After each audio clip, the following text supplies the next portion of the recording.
पहले तो उसमें वैष्णवत्ता, भगवान का भक्त हो, कोई कुविचार व्यक्ति न, आचरण से शुद्ध हो, किसी प्रकार से अब जान रहे मान लो उसके बारे में और उसको मंच में बैठा दिए तो भी बहुत बड़ा दोष है।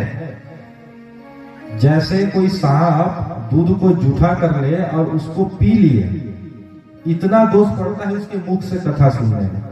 तो इसका भी विशेष ध्यान हो, भगवान का भक्त हो, कोई ऐसा आदमी ना हो जो हमें धर्म से विमुख कर दे। किसी ऐसे व्यक्ति से ना कथा सुने जो हमें अपने धर्म मार्ग से ही विमुख कर दे, इसलिए उसका चयन अच्छे से हो।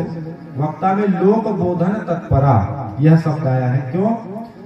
अब मान लीजिए यहाँ पर वेदांत की बात करेंगे तो आधे लोग उठ के चले जाएंगे, क्योंकि वेदांत का विषय शुष्क होता है, बहुत गंभीर विषय है। और भागवत की कथा में जो रस है, उस रस को प्राप्त करने के लिए लोग इकट्ठा होते हैं, वो रस ही ना मिले तो भी काम नहीं बनेगा ना। तो लोक बोधन तत्परा। दूसरा आया श्रोता के प्रकार। श्रोता के विचित्र प्रकार बताया गया है। एक कहा तोता, तोता मतलब मिट्ठू, ये प्रकार ये है। ये कैसे हैं? ये बीच बीच में जयकारा लगाते हैं, हरि बोल, जय हो, ऐसे करके कई लोग लगाते हैं ना। तो उनकी वाणी बड़ी मीठी होती है। बीच बीच में जैसे भजन के बीच में या कथा के बीच में कुछ बातें अच्छी लग जाए तो हरि बोल, जय हो, ऐसे करके कोई लोग चिल्ला, ये तोता इनका श्रोता कहा गया। वैसे तो दो शब्दों में कहें तो एक सोता, एक श्रोता और एक सरोता, तीन प्रकार है। ये भी है।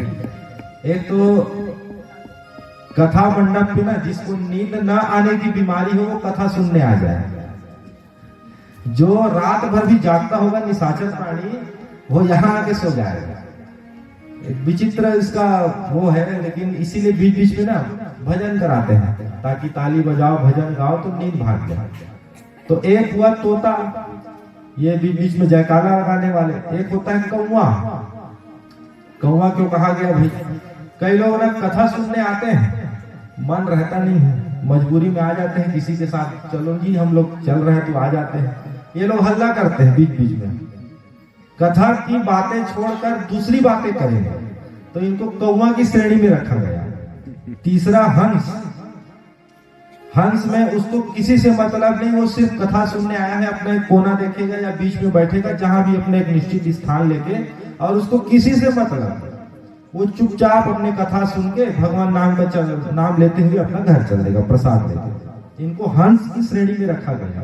और एक है बैल। बैल मतलब बेमतलब का सुनने वाला, बुलाया है तो चल देते हैं, इनको बैल की श्रेणी में रखा गया। इनको न कथा से मतलब, न पंडित से मतलब, न भगवान से मतलब, बुलाया है तो चल देते हैं। भाई निमंत्रण मिला है, अब अच्छे परिचय के हैं, इतना करके बुलाया है, बार बार जीत किए हैं, तो 2 मिनट मिल के आ जाता है। तो ये 4 श्रेणियां रखी गई। किसी को देख के नहीं बोल रहे हैं भाई, ये जो है वो विषय बता रहे हैं, अपने ऊपर लेते हुए नहीं बोलना है। हाँ, अगर ऐसा आप लोग करते हैं तो अलग बात है, मैं किसी को देख के नहीं बोल रहा, लेकिन हम किस जगह पर हैं इसका विचार हमें भी करना पड़ेगा ना।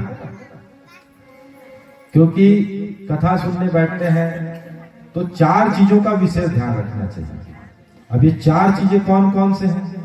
उन 4 चीजों का जब विशेष ध्यान रखेंगे तब कथा को अच्छे से सुन पाएंगे।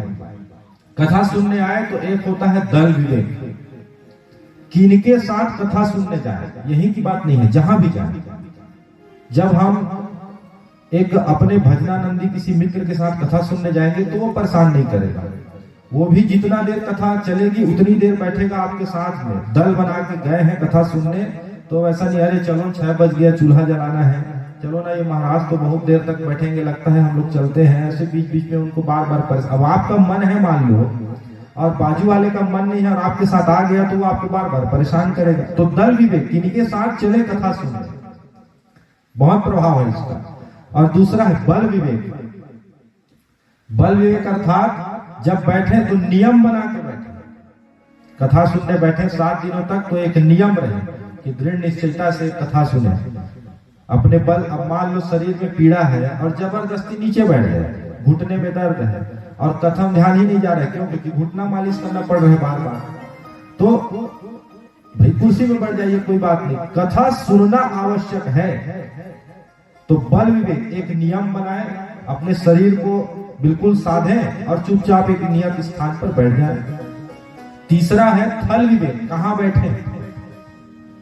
अब मान लीजिए कहीं पे अब रास्ते में ही बैठ गए, जो आ रहा है जा रहा है, बार बार आपका ध्यान कौन आ रहा है कौन जा रहा है कथा तरफ छूट गया, तो रास्ते में ना बैठे, ऐसा एक निश्चित स्थान हो जाए जहां पर पंडित जी भी बढ़िया सामने से दिखे या आपको पंडित जी भी देख सके, क्योंकि जब आंखों से ही जब देखते हैं ना तो विषय अलग अलग निकलती है। अब किसी का ध्यान नहीं रहेगा तो मैं भी इधर उधर भाग जाऊंगा कथा में, तो सुन रहा है करके जब देखेंगे तब उसको और अच्छे से बताएंगे। तो ये है पहला दल विवेक, दूसरा बल विवेक और तीसरा थल विवेक, और चौथा आया पल विवेक। पल विवेक क्यों? बिल्कुल एक कोई चीज छूट न जाए। भाई इतनी सारी बातें हैं, वैसे तो सभी लोग कथा सुनते ही रहते हैं इधर उधर कई प्रकार से, तो कथा को सब जान भी रहे हैं कि भगवान ने क्या क्या लीलाएं की, कैसे की, भागवत जी में और क्या क्या विषय सब जानते हैं। ऐसा नहीं कि भागवत को कोई जानता नहीं, लेकिन उस पल में कोई ऐसी कोई नई बात जिससे जीवन में कोई परिवर्तन आने की संभावना हो, वो छूट न जाए। मान लीजिए कोई विषय है जिसको मैं कहीं से सुन के आया हूं, जिसको कोई नहीं जानता, वो आपको बताने का अगर मैं प्रयास कर रहा हूं और आपका ध्यान ही नहीं है तो वो छूट जाएगा विषय। अब बाद में पूछा मान लो मैंने, तो भी गड़बड़ है, अरे हम तो सुन नहीं पाए महाराज क्योंकि ध्यान नहीं दे पाए। तो पल विवेक, सजगता, इतने सजग रहे कि पता नहीं पंडित जी क्या ऐसा चीज बता दे जिससे हमारे जीवन में कोई परिवर्तन आ जाए। देखिए जीवन में परिवर्तन प्रयास करने से नहीं आता, एक क्रांति होती है भीतर से। जैसे कई लोग बोलते हैं हमारे पास आते हैं, महाराज जी इनका छूट नहीं रहा है, कई तो प्रश्न आता है, तो भैया कितना भी प्रयास कर लो, जब तक उसके भीतर कोई क्रांति पैदा नहीं होगी कि अब मुझे इन सब चीजों से दूर होना है और मैं अब सिर्फ भगवान के शरण में रहूंगा, तब तक कोई दृढ़ निश्चयता से उन चीजों को छोड़ नहीं सकता, चाहे कोई भी चीज हो, चाहे व्यसन हो, चाहे कोई गलत आचरण हो। तो पल विवेक, सजगता से कथा सुनो। तो ये श्रोता वक्ता के प्रकार है। कल भागवत जी में प्रवेश किए, प्रथम श्लोक जन्माद्यस्य यतो